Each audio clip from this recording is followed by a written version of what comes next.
হাওড়ার উলুবেড়িয়ায় মহিলা চিকিৎসককে মারধর এবং ধর্ষণের হুমকির অভিযোগ উঠেছিল, আর সেই ঘটনার প্রতিবাদে আজ পেন ডাউন কর্মসূচি শুরু করেছেন সিনিয়র রেসিডেন্ট চিকিৎসকরা। সকাল 9টা থেকে দুপুর 2টো পর্যন্ত পেন ডাউন কর্মসূচি হবে। হাসপাতালের বহির্বিভাগ এবং অন্তর্বিভাগে চলবে এই কর্মসূচি। কয়েকদিন আগে এই ঘটনাকে কেন্দ্র করে উত্তাল হয়েছিল পরিস্থিতি। সরাসরি কথা বলবো, আমাদের প্রতিনিধি ঝিলম করঞ্জাই এই মুহূর্তে রয়েছেন। ঝিলম, প্রথমত জানতে চাইবো, পেন ডাউন কর্মসূচি শুরু হয়েছে, সেক্ষেত্রে হাসপাতালের পরিষেবা কি স্বাভাবিক রয়েছে? আর দ্বিতীয়ত, এই ঘটনার পর হাসপাতাল কর্তৃপক্ষ বলেছিলেন যে তারা নিরাপত্তারক্ষী বাড়াচ্ছেন, ইতিমধ্যে বেশ কিছু নিরাপত্তারক্ষী অ্যাপয়েন্টও করা হয়েছে। আজকের এই কর্মসূচির মধ্য দিয়ে কি বার্তা দিতে চাইছেন চিকিৎসকরা?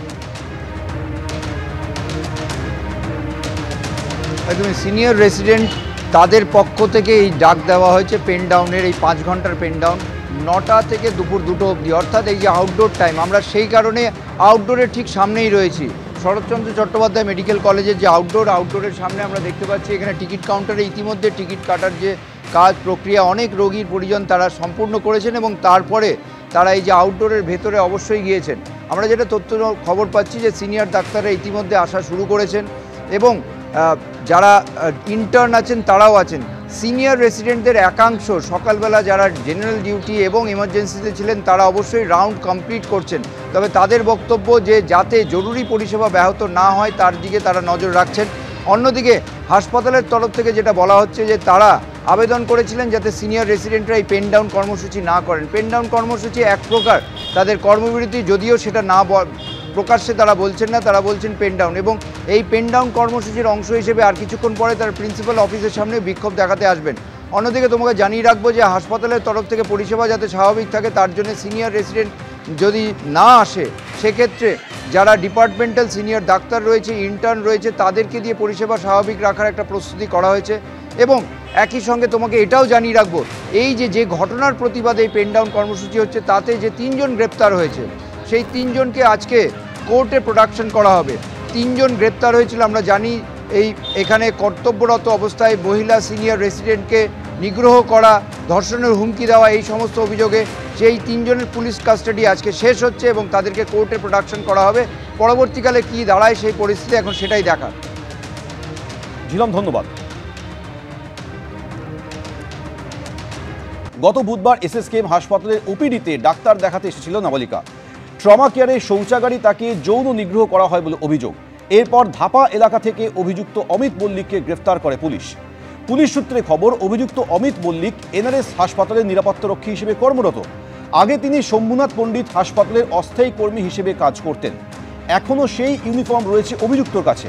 অভিযোগ, সেই ইউনিফর্ম পরেই এসএসকেএমে ঢুকেছিল অমিত মল্লিক।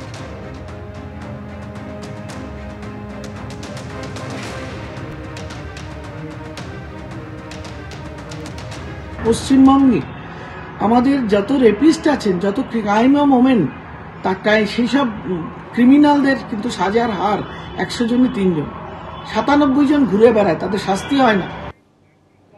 প্রশ্নটা উঠেছিল কিন্তু আরজি করে ঘটনার পর থেকে। আর এসএসকেএম হাসপাতালে যেভাবে 15 বছরের নাবালিকাকে যৌন নিগ্রহের ঘটনা ঘটল, অনেকেই বলছেন এই ঘটনায় চোখে আঙুল দিয়ে দেখিয়ে দিচ্ছে সরকারি হাসপাতালে নিরাপত্তা ব্যবস্থা ঠিক কী অবস্থায় রয়েছে।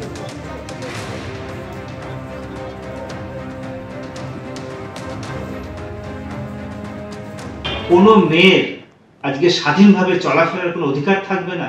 এটি 15 বছরের বালিকা, সে এসএসকেএম এর মতো একটা জায়গায়, প্রিমিয়ার ইনস্টিটিউট, পশ্চিমবঙ্গের সবচেয়ে বড় মেডিকেল কলেজ হাসপাতাল, সেখানে চিকিৎসা করাতে এসে দুপুরবেলা যৌন নিগ্রহের শিকার হবে। তাহলে এখানে একটা কথা পরিষ্কার যে অপরাধীরা শাস্তি পাচ্ছে না বলেই কিন্তু আজকে এই অপরাধ প্রবণতা এত বেড়ে গেছে। গত বছর আরজিকর মেডিকেলে তরুণী চিকিৎসককে ধর্ষণ ও খুনের পর প্রতিবাদের ঢেউ আছড়ে পড়েছিল গোটা দেশে। নিরাপত্তার দাবিতে দিনের পর দিন আন্দোলন চালিয়েছিলেন চিকিৎসকরা। সরকারের তরফেও একাধিক আশ্বাস দেওয়া হয়েছিল। তারপরেও এসএসকেএম এর মতো প্রথম সারির একটি হাসপাতালে এমন মারাত্মক অভিযোগ উঠল। যদি একটা আই কার্ড দেওয়া থাকে, সবার একটা আইডেন্টিটি কার্ড থাকে, অনেকে সেটা গলায় ঝুলিয়ে ঘুরে বেড়ায়, অনেকে সেটা ঝোলায় না। প্রপার স্ক্রিনিং, সেফটি, সিকিউরিটি তো অবভিয়াসলি এখানে একটা ল্যাপস হয়েছে। নইলে যে ছেলেটি গিয়ে প্রথমত তার একটা পূর্ণ ইউনিফর্ম পরে গিয়ে পেশেন্টকে কিছু ভুল বুঝিয়ে তাকে কিছু কাজকর্মে নিয়ে গেছে এবং তার সাথে এরকম নির্যাতন করেছে, এটা তো অত্যন্ত লজ্জাজনক, নিন্দনীয় ব্যাপার এবং সার্বিকভাবে মনে হয় আরও অনেক সজাগ থাকা উচিত ছিল। যাদের হাতে নিরাপত্তার দায়িত্ব তারাই আইন ভাঙছেন। আরজিকর কাণ্ডে দোষী সাব্যস্ত সঞ্জয় রায় কলকাতা পুলিশের সিভিক ভলান্টিয়ার ছিল। আর এসএসকেএম কাণ্ড, যেখানে নাবালিকাকে যৌন নিগ্রহের ঘটনা ঘটেছে, সেখানে এনআরএস হাসপাতালের নিরাপত্তা রক্ষী, তাকে যদিও ইতিমধ্যে গ্রেফতার করা হয়েছে অমিত মল্লিক, আর এক সরকারি হাসপাতাল এনআরএস এর নিরাপত্তা কর্মী। ফ্রেশ অ্যারেস্ট ছিল, আমাদের তরফ থেকে পিসি প্লেয়ার ছিল, আমরা পিসি প্লেয়ার মুভ করলাম।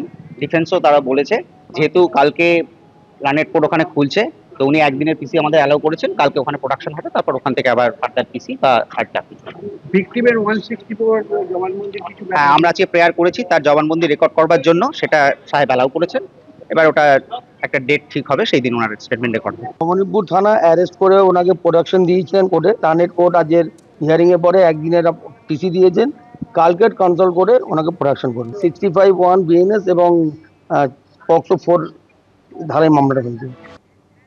খাস কলকাতার বুকে এমন ঘটনায় স্বাভাবিকভাবেই শাসক বিরোধী তরজা শুরু হয়েছে। বহিষ্কৃত তৃণমূল আমলে যদি কেউ হয়ে থাকে এমনি তো হবে না, নিশ্চয়ই এমন কিছু করেছিল তার জন্য বহিষ্কৃত হয়েছিল। তারপরে সে অন্য একটি হসপিটালে কিভাবে চান্স পায় প্রথমে সেটা দেখান। মাননীয় মুখ্যমন্ত্রী বলেছিলেন, তারা অনেক গাইডলাইন্স বের করেছেন। রাজ্যের স্বাস্থ্য সচিব তিনি বলেছিলেন, নিগম সাহেব, যে আমরা এই করব, হ্যান করেগা ত্যান করেগা, কুছ নেই করেগা। হলো কি শেষ পর্যন্ত? কিচ্ছু তো হয়নি। আবার সেম ঘটনা একটা, আবার কি আরজিকরের মতো আরেকটি রেপের জন্য অপেক্ষা করছি আমরা? জঘন্য ঘটনা, অবাঞ্ছিত ঘটনা। পুলিশ প্রশাসন দেখছে সমাজে অনেক ভালো কাজ হয়, আর এই চূড়ান্ত নোংরা বিকৃত দু একটি ঘটনা পুলিশ সঙ্গে সঙ্গে ব্যবস্থা নিয়েছে। ইতিমধ্যে এসএসকেএম এর ঘটনায় রাজ্য স্বাস্থ্য দপ্তর কিন্তু রিপোর্ট চেয়ে পাঠিয়েছে। সূত্রের খবর, হাসপাতালের তরফ থেকে প্রাথমিকভাবে একটি রিপোর্টও পাঠানো হয়েছে। ঘটনায় দ্রুত এবং যথাযথ পদক্ষেপ চেয়ে মুখ্যমন্ত্রীকে চিঠি দিয়েছে association of health service doctors.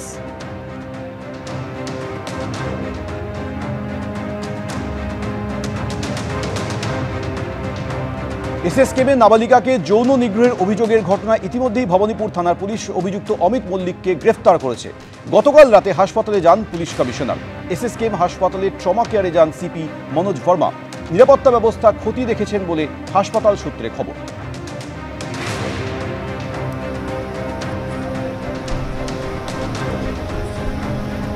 বারাসাতে আরো তীব্র হলো তৃণমূলের গোষ্ঠী কোন্দল। বারাসাত 2 নম্বর ব্লকের সভাপতিকে ঘিরে তীব্র অসন্তোষ শাসক দলের একাংশের।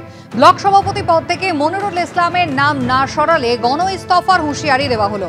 বৃহস্পতিবার শাসনের বিক্ষোভ কর্মসূচিতে অংশ নেন তৃণমূলের একাধিক নেতৃত্ব। অসম্ভব বিদুষী মানুষ, বিভিন্ন নাট্য দলের সঙ্গে যুক্ত, অভিনয়টাও সুন্দর করে। অত্যন্ত আমাদের নেতা আছে মানস ঘোষ, মানস ঘোষের কাছে ফোন করবেন, আমরা ইনস্ট্যান্ট 15 মিনিটের মধ্যে ব্যবস্থা নেব। আন্দোলন প্রশমিত করতে চাপ দেওয়া হচ্ছে, মনিরুল ইসলামের পক্ষে সই করতে চাপ দেওয়া হচ্ছে, এমনটাই অভিযোগ করেন তৃণমূলের বিক্ষুব্ধরা। তৃণমূল কর্মীদের একাংশের নিশানায় হাড়োয়া তৃণমূল বিধায়ক রবিউল ইসলাম। বিধায়কের কথায় চলছেন বসিরহাট সাংগঠনিক জেলার সভাপতি। তার কথাতেই মনিরুল ইসলামকে মনোনীত করা হয়েছে। মনিরুলকে না সরালে তীব্র হবে আন্দোলন, হুঁশিয়ারি তৃণমূলের একাংশে। সেই আমরা আজকে বড় হয়েছে, যারা ভাবতে শিখিয়েছিল আমাদের তোমরা পাবে মেহেদি পাবে।